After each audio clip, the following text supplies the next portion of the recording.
Merhaba arkadaşlar, bugün arkadaşım Akilah bizimle birlikte. Akilah hakkında size bahsetmiştim ve siz birçok soru sordunuz. Sağ olsun kendisi onayladı ve şimdi onunla birlikte ufak bir muhabbet yapacağız. Kendisini tanıyacağız. Kendisini ben üniversiteden tanıyorum. Birlikte teoloji okuduk. Bugün ailesiyle birlikte bizimle ziyarete geldiler. Yemekten önce de dedim ufak bir soru cevap yapalım. Hoş geldin Akilah, welcome. Thank you. So, I talked to my followers about you, and then they got really curious. They would like to know more about you, about your life, about your spiritual journey. So, let us start with the first question. Who is Akilah? How do you answer that question? I would say that I am a really relaxed, chill, love to spend time with my family. I love the outdoors. I love the water person.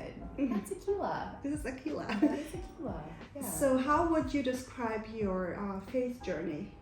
My faith journey is one where I was born into Islam, third generation, my kids being the fourth.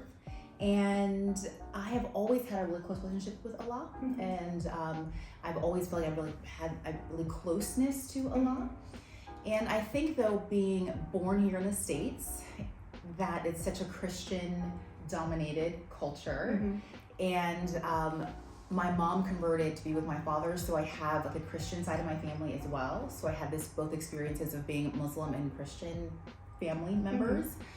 That I think that I had this desire, I would say, to like not be Muslim if that made any sense, and like try to like explore being like they're so similar, right? They're like kind of like the same, but they're really not. But they kind of are. They're really not.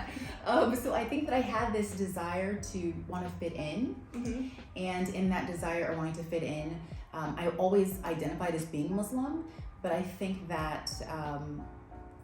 I think that I wanted it to be easy, right? Because a Muslim in the United States of America is not like the easiest thing. Yes. Like it is globally, right? Being Muslim globally, it's not the easiest thing. So I think that I wanted that ease, and over time I learned that easy is not always better. I agree. yes, I agree. As someone who grew up in Germany, like living in these two worlds between like Christianity and then Muslim household, yes, definitely. And the first, like when you take a look into Christianity, it looks easy, it looks better, it looks more convenient. Okay. But when you grow up, you also discover that with a set of rules comes some easiness, because your orientation. Rewards. Yes. Yeah, peace. I mean, I know that's like so like generic and that's like so like cliche that like, Islam is peace. But in a lot of ways, like it really is. And I think that's what I think I have learned and like through the years. And I think that we obviously met in seminary. Okay. So Akilah and I, we went to a Christian seminary. So we studied basically more Christian theology than Islamic theology. And it was a really good experience. So great experience. I'm so grateful for that experience, actually. I think that it helps frame this country. It helps to like frame the consciousness of this country. And I think that it also really brought me back to Islam, and it really helped me to realize, as much as I would love to be Christian because it is very easy, I am so not that. And for those folks, that's who they are. That's beautiful and amazing. But for me, Islam really speaks to my heart, and it really speaks to my soul, and it really speaks to like my wholeness and like my wellness. That makes any sense. It makes. So when I went to a Christian seminary, right, I went there with like this expectation, I will not grow in faith. Okay. So and then I remember like the first semesters I really I was rebellious, like, no, this is not true. No, this is what I cannot feel, right? Yeah. And then towards the end, I felt like, oh my gosh, I have grown so much in my faith, right? Like through the Christian theology, like studying God in general, right? It just made me a better Muslim. I was not expecting to become a better Muslim. But it happened. And I think the reason for this is first because it was a good seminary. It was very open-minded, and it led you to be who you are or who you want to become, right? I agree. And then because of this freedom, we were able to explore and then think, yes, we have the tools of Christianity, but but it also let us use it in our own faith tradition. Absolutely. And this was wonderful. I think this is the reason why I grow as a Muslim in a Christian seminary. And somehow I know, you stated that Christianity and Islam is not the same, but it is. Yeah. So this is exactly what it is. It is not the same, but it is. Yeah, I think we worship the same God. Absolutely. And then I think this makes it the same. Absolutely. And then, yeah. And the tenets and the principles are so similar, but there really just is a difference. I do believe that, as I mentioned, I think that Islam really gives us tools. Yes. It really gives us tools for like our everyday life that I think are so practical, that I think that are so helpful, that are so grounding, that for me that provides that sense of peace, because I can say inshallah and completely with like all of my being feel like, hey, if God wants this to happen for me or for us, like God will make it happen, and like I can let it go. I 100% agree, like this, that you can just let go and say, okay, God has a plan, I trust God, and then inshallah, right? So, and then let's say that like this gives you this freedom and hope, and also there's some warranty in it that Allah, also in the Quran, Allah promises you to give you as much as you can carry, right? Absolutely, that's and true. then whatever happens, no, Allah is not punishing me. This is what I need. carry or need. I need. Yes. I need to grow, to like become like the more full version of myself. Yes. I know I had some really tough experiences growing up younger. My person, which was my mother-in-law, actually died tragically. I was only 16 years old, and my brother was like a baby, and it was awful. It was this huge, awful burden to carry, of like taking care of this little baby, and my dad, who was just like an absolute wreck of losing his wife and the way that he lost her. But I feel like that was such a preparation for like what it means to be a mother, and a mother that I wanted to be, and type of mother. So I feel like, I get it now in ways that I didn't get it before. So I do believe that is a part of like what the journey is, that God knows best. God knows and best. God gives us exactly what we can handle, and that becomes like things that like are why we are who we are, and why we think the way that we think, and why we do things that we do. So I think it's important. This is so true. One of my followers yesterday asked me about what is so special about Islam, and I was like, oh, there's so much. Yeah, there's so much, and I think like studying all of these religions and also like teaching world religions, right? I discovered that all of these traditions, they suffer under patriarchy, of course, or capitalism. They do. But in Islam, what's happening is when you go to the source, to the beginning, it's always good. I agree with that. I mean, when you go to the Quran, the Quran is your best friend. Absolutely. It's not your enemy. Absolutely. It's more the patriarchal interpretation of the Quran, which messes up everything. It does. So what do you think? What is... For me personally, I think that is so, I agree with you about the sacredness of the Quran, and that it is something that, regardless of what I'm going through in my life, I can go to the Quran and like just randomly open it up. Yeah. And like when this has happened to me like so many times, I can say that this is like law almost. Like not really, but like, oh my gosh, it's so close.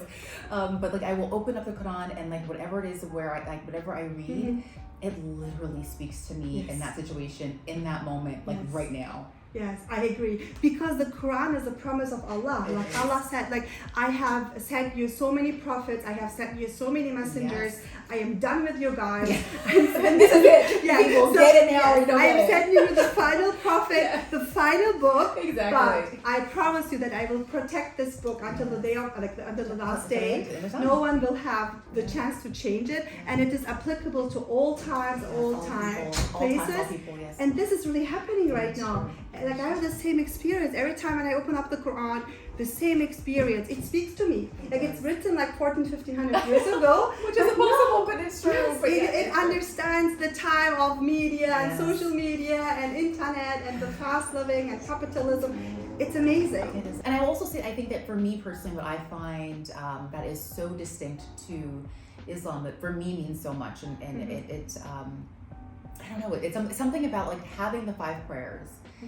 and having them at their designated time that like Allah decided, right? That we didn't decide, Yeah. right? Like I remember when I was like trying to be Christian, and I'm like, yeah, I pray 5 times a day, which I did, but those are like the times that I chose to pray, which was very different than like having, you know, having Fajr, having Dur, having Asr, having Maghrib, having Isha, at a very particular time, like when I'm like in the midst of doing whatever it is I'm doing, and to say, I'm gonna stop in this moment and focus completely and totally on Allah. It humbles you, It right? humbles Like, you. it doesn't matter who you are, that you run a big business or that you whatever. Like it just tells you, nope, now it's the time to leave being a boss or whatever you do. Everything that you are, that's and now cool. you become a servant, like servant of God. Like, and it humbles you, and it resets you really. It really does. It does. It becomes a reset. It becomes an opportunity to say, okay, I might have really screwed up like that. Like between those two prayers, I really messed up. I did the wrong thing. I said the wrong thing. Okay, Allah, please forgive me. Please forgive me. Please help me. And it is a reset. It is. It's an opportunity to like try to be the best version of yourself. So for me, the 5 prayers really make a huge difference. So. And then my last thing is Ramadan. Ramadan is like the most amazing time of the year. There's just this gift, the barakah in Ramadan, that is something that I cannot possibly explain to someone unless they experience it. But that 30 days of really withdrawing from the world and slowing down is like, oh my gosh. Yes, I agree. Like Ramadan, like as someone who grew up in Germany, like I always lived as a Muslim in the diaspora, right? I never lived in a Muslim context, but Ramadan was always a time of, it was different. It's so different. And you don't, like you are not anymore in this capitalistic or, it's so true. like you just, it takes you and another then puts world. you, are transported to a completely other world, totally different time. It's like an alternate universe. It's like the greatest 30 days ever. I 100% agree. I'm always happy when we have Ramadan. Like it's. I mean, fasting is hard, and especially with kids, you know. It's and then getting up and sahur and everything is a lot of work. It's a lot of work. But it is beautiful. It gives you so much. I don't know. It's amazing. Is there anything you would like to share with us about the time when you were a practicing Christian, or when you had even a job as a pastor, right? Yes. Because I actually was. I was a pastor. I was reverend. Can you believe that? I think that, you know, it's so. I think that as I look back and I think back to that time, I was still so Muslim. Like I say that like not like jokingly, but like in truth, I really was still so Muslim, and I was told really almost weekly, daily, like you're so different.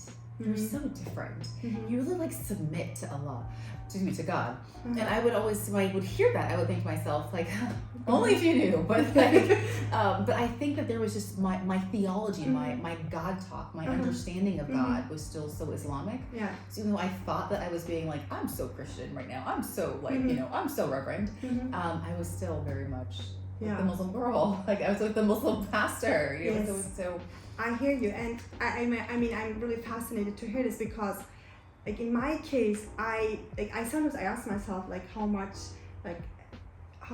Christianity influenced me as a person or my faith, right? And I don't know if you know this, maybe you remember, I was a chapel minister. I remember. And then one day I was setting up the chapel on just alone, because the others were taking exams, and I do like all the chairs and tables and the altar, right? And I was so tired, and then when I was done, I looked up in the balcony and I was like asking myself, what would Jesus and Prophet Muhammad right now tell about my subject? And I had this crazy talk about like saying to like Prophet Muhammad talking to Prophet Jesus, like, look, she's one of mine. And then Jesus is like, no, she's one of mine. Yeah, look what she's here, right? So I think like God is one, and I think the purpose of making this world a better place, there's no religion. Like, you know, if you want to make this world a better place, like it does not differentiate between like being a Christian, Muslim, or Jew, or Hindu, or Buddhist. I agree. So if you want to devote yourself to the world, to humanity, then period. then I agree that you're doing the work of God. Yes. You're being a servant of God. Absolutely. I completely agree with that. And I think that I love that you have that internal debate of like, well, they're both going back, oh, she's fine. Because I get that, and I can see that as well. And I'm sure that same debate happened in my mind as well. But I agree with you. I think that it doesn't matter what your faith tradition is, because I think that all the faith traditions have this foundation of connectivity. Yes. Like we're all connected. And the principle of love and compassion and like caring for your fellow person, human. And I would say like, and Mother Earth also, so caring for the environment. So I think that if we use those and follow those principles, regardless of what faith tradition we practice, it will be a better world, right? Yes, 100%, yes. And I think all of these traditions, they teach us, right, to be a better human being. I mean, I don't know, like, to be a good believer always goes through to being a good person. Absolutely, and that's true. I mean, you cannot be a good believer without being a good person.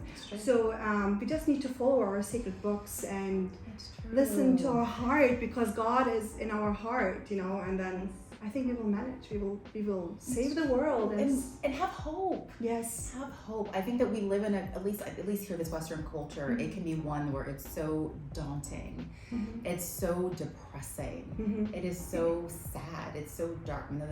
I just think about like the number of like shootings that we've had in the last month, right? The last few weeks. It can be so overwhelming, and it's really hard, and it's really easy to lose hope with what's happening in the world around us. And it's just important to remember that like God is with us. Yes. And that we ourselves, have a teeny bit of God in us as well, and that we can be that hope to other people. So it's just a matter of like holding on to that hope and knowing that like what we are experiencing today is not going to be what we're experiencing tomorrow or the day after 100%. or the day after or like next week or next month or next year. So hang in there. Yeah, and also like, we might not be able to change the world, but we can change one person, and we can influence one little thing. And we need to do what we can do, and then just trust God and move on. Absolutely, I agree. Oh. Thank you so much, Akilah, for talking and sharing your journey. It was really nice, and I hope my followers enjoyed this as well. Inshallah, and I wish you all the best with your family in Michigan. Thank you. Yes, we're moving. So excited for this. Yes. Yeah, so excited for the move. Thank you. But thank you for having me, and this was awesome. I'm looking forward to eating some delicious food, because this woman right here is the most amazing chef. I'm calling her a chef because, like, oh my gosh. Thank you. Chowing down. Thank you so much. Yeah, we will see how I did today. I know, amazing. Okay. Thank you so much. So arkadaşlar, evet, bu muhabbetimizi şimdi sonlandırıyoruz. Yemek yiyeceğiz çünkü. Takip almayı unutmayın. Görüşürüz.